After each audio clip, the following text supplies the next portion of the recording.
Wannan lamari dai ya faru ne a yayin da tawagar ɗan majalisar tarayyan mai wakiltar ƙananan hukumomin Kwantagora Mariga Mashegu da Wushishi. Honorable Abdullahi Idris Garba mai sola suka fito garin Bangi hedikwatan ƙaramar hukumar ta Mariga domin isar da saƙon jajantawa tare da bada gudunmuwa ga waɗanda iftila'in matsalan tsaron ya shafa, waɗanda suka yada zango a garin Farar Doka da ke kusa da garin Bangin, domin isar da wani saƙo da ɗan majalisar ya bayar ga al'ummar garin inda nan ne lamarin ya faru. Malam Usman Abubakar guda ne daga cikin iyayen yaran da lamarin ya faru da su, wanda ya rasa ɗanshi sakamakon harbin bindiga. Sauran yaranmu suna can suna wasa gaba bai san da su ba.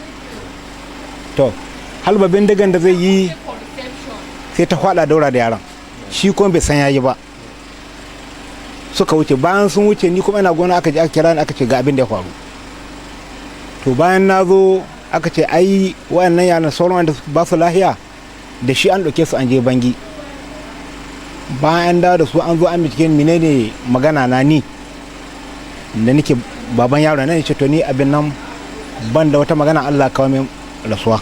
Ɗanka ne ya rasu? Dan ɗana ne ya rasu, ni na haife shi. A cewar Malam Sani Muhammad wanda lamarin ya shafi ɗiyan shi hudu da a halin yanzu ke asibitin Abdulaziz da ke garin Kwantagora. Duk da kasancewa abun bakin ciki ne ya faru da su amma sun yi imani da kaddara kuma sun gamsu da irin kulawa da ɗan majalisar ya nuna kan halin da ɗiyan nasu ke a ciki. Ina daji aka je aka same ni aka ce ma'aikata sun biyu sun yi halbi a garinmu, sun halbi yara guda 5 daga ciki ma ɗaya ya rasu.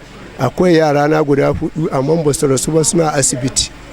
Aka yi aunen da aka yi aka dawo da wannan gawa muka je muka yi zana'izar su duka ta da su har sarki ya zo garinmu. Ɗiyanka nawa ne wannan? Ɗiyana guda 4 ne.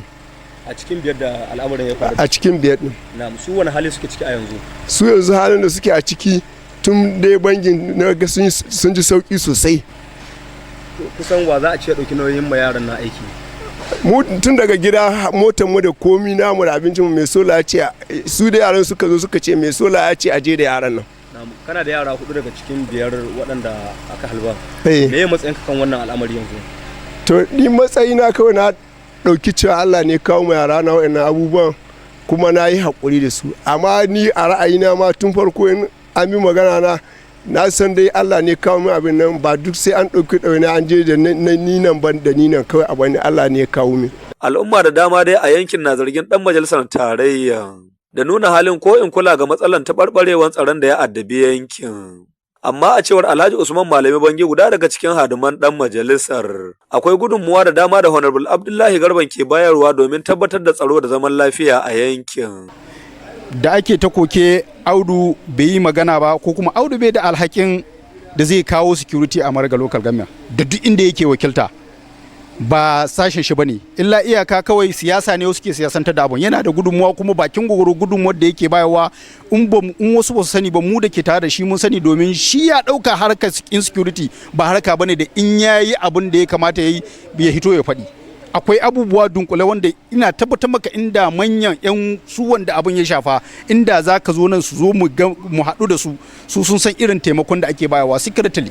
Karamar hukumar ta Mariga yana zama guda daga cikin ƙananan hukumomin da matsalan tsaron ya daɗe yana addaba a jihar Niger, wanda fatan mazauna yankin shine samun masa da tsaron da zai ba su damar yin rayuwa da gudanar da harkokinsu cikin kwanciyar hankali kamar yadda suka saba yi a baya. Zakara Adamu Kwantagora, labarun farin wata daga Niger a Najeriya.